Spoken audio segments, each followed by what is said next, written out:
Sign cos tan cot sec और cosec. ये क्या होते हैं? साइन क्या होता है? लंब और आधार, नहीं, लंब और कर्ण का अनुपात होता है, ठीक। कास क्या होता है? आधार और कर्ण का अनुपात, ठीक।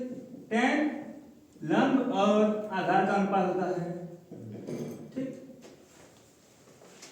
कोट क्या होता है? इसका उल्टा कोट क्या होता है? टेन का उल्टा। सेक क्या होता है? कोस का उल्टा। साइन क्या होता है? कोसेक का उल्टा, ठीक। इसलिए क्या है? देखो, अब ये जो इसका अनुपात है इसका उल्टा हो जाएगा, यानी कोट बराबर आधार बटे लंब, ठीक। और सेक क्या होगा? कास का उल्टा है, यानी इसका ये पलट जाएगा इधर, क्या जाएगा? कर्ण बटे आधार, ठीक। और कोसेक साइन का उल्टा, यानी कर्ण बटे लंब, ठीक। इसको आधार याद करने के लिए क्या करते हैं? एक ट्रिक का फॉलो करते हैं, लाल बटा कक्का, ठीक।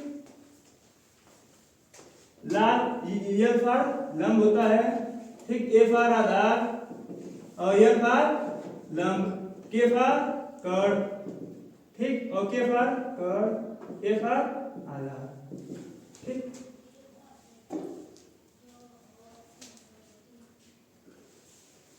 ये होगा आपका साइन, ये होगा साइन कॉस और ये टेन, ठीक। यहां से क्या आ गया? क्या कहते हैं? लंब बटे कर्ण, और ये आधार बटे कर्ण, और ये लंब बटे आधार, ठीक।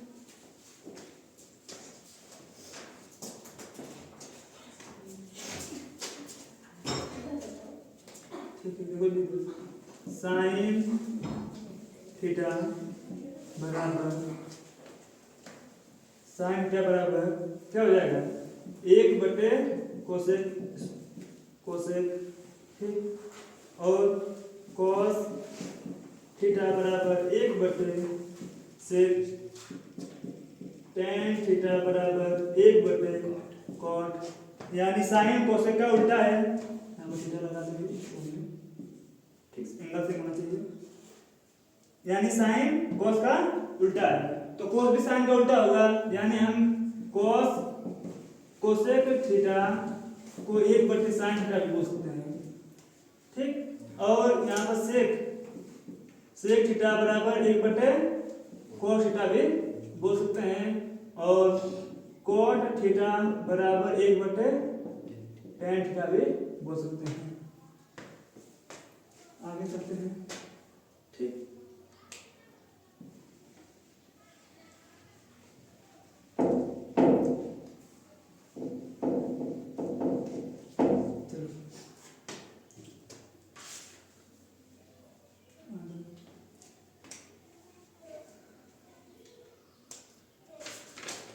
इस पर आपको एक होता पैथागोरस पढ़ने, देखो, ठीक। ये देखो, ये क्या होता है? ये होता है कर्ण, जो, ठीक। ये होता है लंब, ये होता है आधार, ठीक।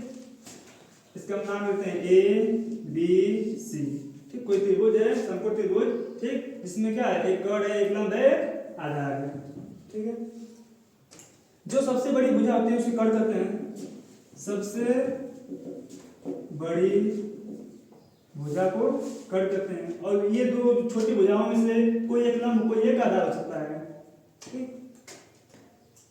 इससे पैथागोरस करने एक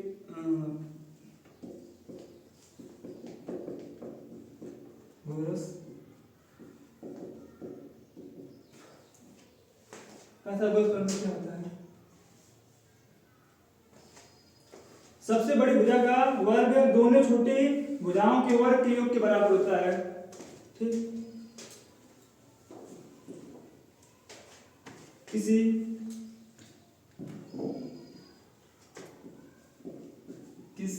समकोण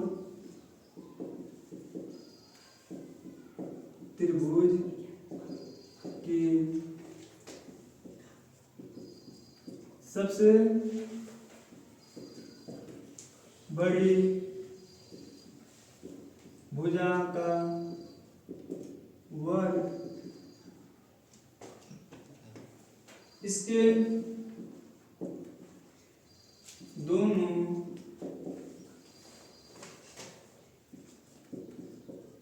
छोटी भुजा के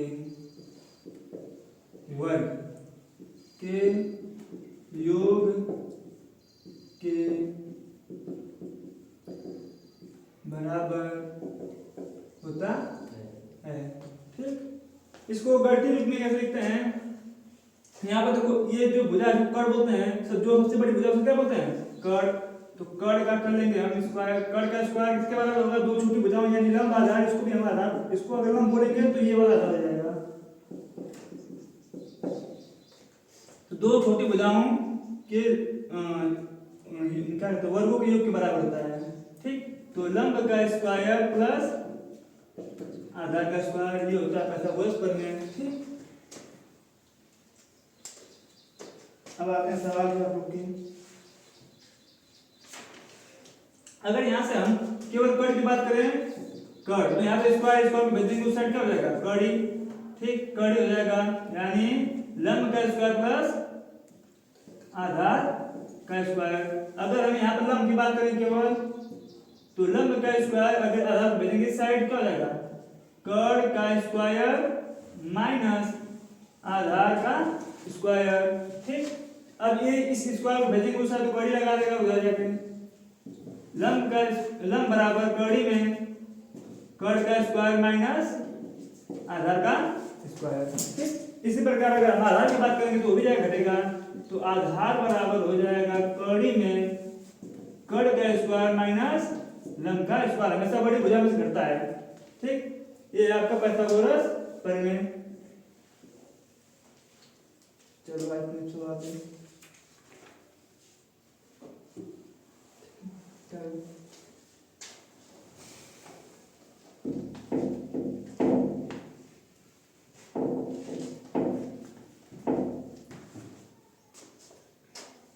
सवाल आपको दे रखा है,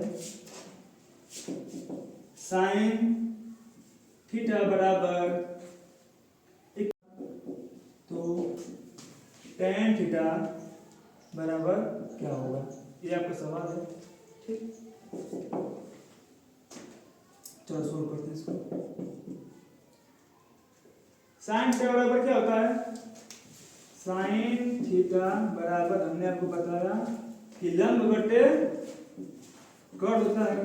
ठीक, और यहाँ पर दे रखा आपको साइन थीटा बराबर 21 बटे 29, यानी ये जो है 21 है क्या है? लंब है, और 29 क्या है? कर्ण है। ठीक, तो आधार निकालना हमें, हमेशा तीनों को निकाल लेते हैं। ठीक, दो चीज हमेशा किसी भी वैल्यू से, किसी भी थीटा की बात करें तो उससे मिल जाएगा। ठीक, यहाँ पर हमको क्या मिल गया? लंब मिल गया है और कर्ण मिल गया है। आधार निकाल लेंगे हम। क्यों आधार निकालेंगे? क्योंकि टेन थीटा बराबर क्या होता है? टेन थीटा बराबर होता है लंब बटे आधार। ठीक, जिसमें हमको लंब तो पता है, लंब कितना है? 21 तो लिख देंगे, लेकिन आधार हमें पता है। आधार निकालने के लिए हम पाइथागोरस प्रमेय का यूज करेंगे। ठीक, पाइथागोरस प्रमेय में आधार बराबर क्या होता है? अभी हमने आपको लिखवाया, आधार बराबर होता है कड़ी में कर्ण का स्क्वायर माइनस लंब का स्क्वायर। ठीक, कड़ी में कर्ण कितना है? 29 का स्क्वायर माइनस लंब में कितना है? 21 का स्क्वायर कर लेंगे। ठीक, 29 का स्क्वायर करेंगे तो आपका आ जाएगा 841। ठीक, माइनस 21 का स्क्वायर 441 होता है। ठीक, घटा लेंगे, कड़ी में आ जाएगा आपका 400। ठीक, कड़ी में 400 बराबर होता है, इसका वर्गमूल निकालेंगे कितना आ जाएगा? 20। ठीक, 20 प्लस माइनस में आएगा, लेकिन दूरी है हमेशा प्लस में लेते हैं, माइनस नहीं लेंगे। ठीक, तो आधा बराबर आपका आ गया 20, ठीक ना, ठीक है 20। तो यहाँ पे लिख देंगे आधार बराबर 20, ठीक। तो tan थीटा बराबर आपका ये हो जाएगा आंसर 21/20।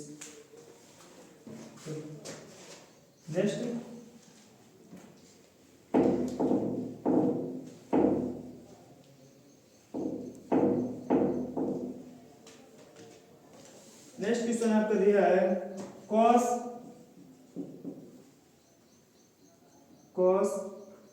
थीटा बराबर 2/3 और आपसे पूछा है sec थीटा बराबर क्या होगा और sin थीटा बराबर क्या होगा, ठीक। चलो cos थीटा बराबर हमने बताया था आपको, cos थीटा बराबर आपको दे रखा है 2/3 और होता है cos थीटा बराबर किसका अनुपात होता है, आधार बटे कर्ण का, ठीक। आधार बटे कर्ण का, यानी ये आपका 2 आधार है तो 3 कर्ण है, ठीक। 2 क्या है, आधार आ गया आपका, आधार आ गया 2, कर्ण आ गया 3, ठीक। आपसे पूछा है लंब, मतलब लंब निकालेंगे, ठीक। हमसे पूछा क्या है सेक बराबर क्या होता है, सेक जो होता है सेक को निकालेंगे। साइन की बात करें तो साइन बराबर क्या होता है, चलो पहले सेक निकालें, ठीक। सेक बराबर होता है सेक थीटा बराबर होता है, हमने बताया सेक cos का उल्टा होता है, यानी 1 बटे बोल सकते हैं cos थीटा यानी इसका उल्टा होता है, ठीक। अब यहाँ से हमको निकल जाएगा 1 बटे cos थीटा का मान हमें ऑलरेडी पता है, 2/3 लिख देंगे, 2/3 3 जाएगा ऊपर तो 3/2, इसका मान तो निकल गया। लेकिन sin थीटा बराबर क्या होता है, लंब बटे कर्ण, क्या होता है लंब बटे कर्ण, ठीक। अब हमें मान पता है आधार का कर्ण का, हमको मान पता नहीं है, ठीक। तो इसके लिए निकालने के लिए हम लगाएंगे पाइथागोरस प्रमेय, ठीक। तो लंब बराबर होता है कड़ी में कि छोटी भुजा है तो बड़ी भुजा में से घटेगा इसका स्क्वायर, तो कर्ण का स्क्वायर माइनस आधार का स्क्वायर, ठीक। कर्ण कितना दे रखा आपको, कर्ण हमारा 3 है, कर्ण है 3 का कर देंगे स्क्वायर माइनस आधार हमारा 2 का कर देंगे स्क्वायर, ठीक। 3 का स्क्वायर हो जाएगा 9 माइनस 2 का स्क्वायर हो जाएगा 4, ठीक। 9 में से 4 जाएगा 5, यानी हमारा लंब बराबर हो जाएगा 5, कड़ी में 5, ठीक। अब हमें साइन के बराबर लंब बटे कर्ण होता है, लंब का मान हमें नहीं पता था तो निकल के कितना आएगा, कड़ी में साइन थीटा बराबर हो जाएगा ये हो जाएगा लंब बराबर कड़ी में 5, आधार कर्ण हमें पता है कर्ण 3 है तो बटे 3, ठीक। ये हो जाएगा आपका आंसर, इसका आंसर ये हो गया, इसका आंसर ये हो गया। अगला सवाल करते हैं,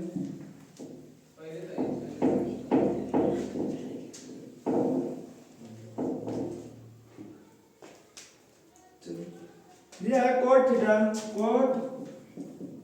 थीटा बराबर 5/6, 5/6। हमसे पूछा है साइन थीटा तथा सेक थीटा बराबर क्या होगा, सेक थीटा का मान क्या होगा, इसका मान से पूछ रखा है, ठीक। cot थीटा किसका अनुपात होता है, cot थीटा होता है अनुपात आपका आधार बटे, यानी आधार और लंब का अनुपात होता है, ठीक। अब हमें cot थीटा बराबर दे रखा है उसमें 5/6, यानी हमारा ई है आधार और ये है लंब, ठीक है। 6 आधार हमको मिल गया 5, ठीक। लंब ना ऊपर ले ना पर लेवल, ठीक। लंब कितना दे रहा है 6, मजाक नहीं कर रहा हूँ, सब देख लो कितना है लंब, मतलब आधार को दे रखा है 5, लंब दे रखा है 6, ठीक। हमसे पूछा क्या है यहाँ पे देखो साइन थीटा किसका अनुपात होता है, लंब और कर्ण का अनुपात होता है, ठीक। लंब तो हमें पता लेकिन कर्ण नहीं पता है, कर्ण हम यहाँ से निकालेंगे किस नियम से, पाइथागोरस प्रमेय से।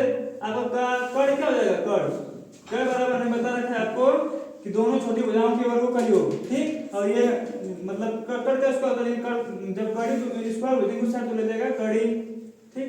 तो यहाँ पर हो जाएगा आपका दोनों छोटी भुजाएं क्या है, लंब का स्क्वायर प्लस आधार का स्क्वायर, ठीक। लंब हमें पता है कितना है 6, तो 6 का स्क्वायर प्लस आधार कितना है 5, तो 5 का स्क्वायर, ठीक। कड़ी में 6 का स्क्वायर हो जाएगा 36 प्लस 5 का स्क्वायर हो जाएगा 25, ठीक। दोनों को ऐड करेंगे कितना आ जाएगा, कड़ी में जोड़ देंगे तो आ जाएगा आपका 61, ठीक। तो कड़ निकल गया हमारा, कड़ी में 61, ठीक। sin थीटा बराबर लंब बटे कड़, लंब का मान हमें पता है 6 है, कड़ का मान हमने निकाल लिया, कड़ी में 61 ही हो जाएगा इसकी वैल्यू, ठीक। हमसे पूछा है sec थीटा बराबर, sec थीटा बराबर का मतलब किसका अनुपात होता है, ठीक। तो ये होता है आपका अनुपात कड़ बटे आधार, यानी कड़ और आधार का अनुपात होता है, ठीक। कड़ का मान हमें पता है कड़ी में 61,